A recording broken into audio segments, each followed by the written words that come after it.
Assalamualaikum warahmatullahi wabarakatuh. Hai semuanya, perkenalkan nama saya Raisatul Hawa dengan NPM 221010201046. Saya mahasiswa Ilmu Komunikasi semester 4 dan saat ini saya akan memberikan sedikit edukasi dan sosialisasi tentang etika dan regulasi komunikasi untuk memenuhi tugas UAS saya pada semester ini. Nah, sebelumnya saya ingin nih bertanya kepada teman-teman, kalian udah pernah gak sih dengerin tentang etika dan regulasi komunikasi? Pastinya tak asing dengan kehidupan sehari-hari kita, karena etika merupakan norma ataupun prinsip yang mengatur tingkah laku manusia dalam berkehidupan. Begitu juga dengan etika dalam berkomunikasi. Kita itu dituntut adanya norma dan prinsip agar komunikasi yang kita lakukan antar manusia ini bisa berjalan lancar.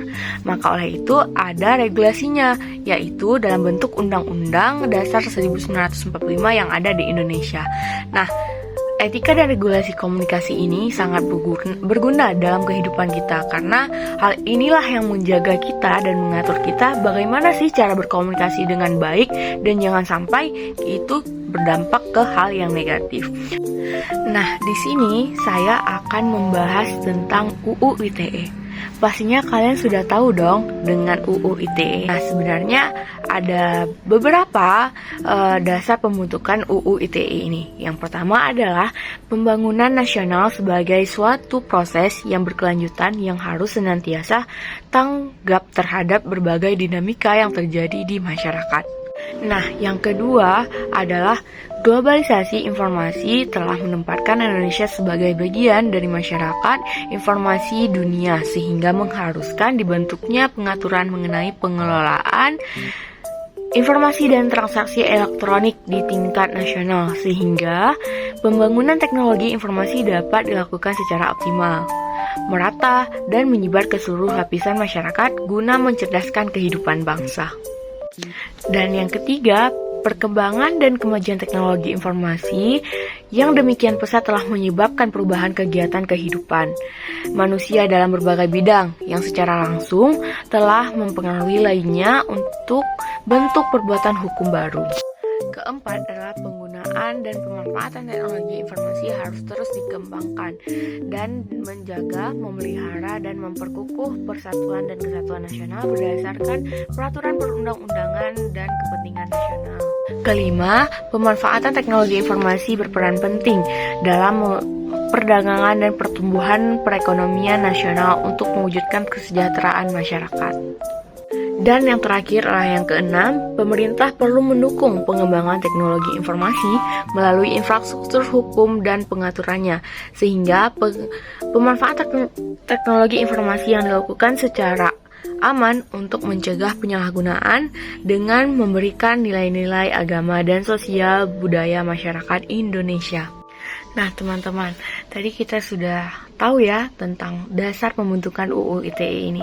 Dan sebenarnya UU ITE ini sangat melindungi kita loh dari permasalahan komunikasi Indonesia, apalagi dalam menggunakan sosial media di era digital sekarang yang sangat berkembang pesat.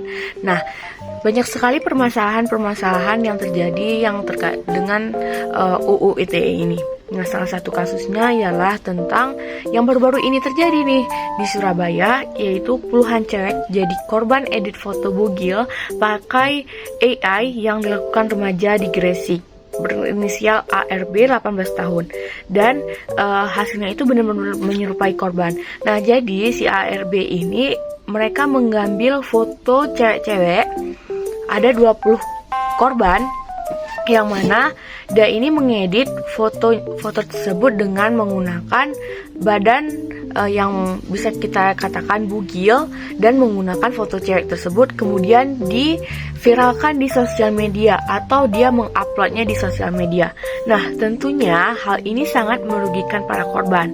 Bahkan korban banyak sekali yang merasa depresi dan dirugikan akibat kasus ini. Nah, lalu apakah masalah ini bisa terkena pidana? dan berkaitan dengan UU ITE?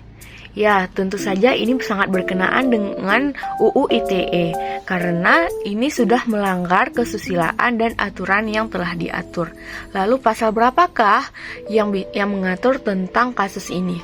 Nah, kasus ini tentu saja mendapatkan pidana atau sanksi sesuai dengan aturan Undang-Undang Informasi dan Elektronik, yaitu UU ITE nomor 11 tahun 2008, yaitu tentang perbuatan yang dilarang pada pasal 27 ayat 1 dan ayat 3, yang dimana yang berisikan ayat pertama yaitu setiap orang dengan sengaja dan tanpa hak mendistribusikan dan atau mentransmisikan dan atau membuat dapat diaksesnya informasi elektronik dan atau dokumen elektronik yang memiliki muatan yang melanggar kesusilaan.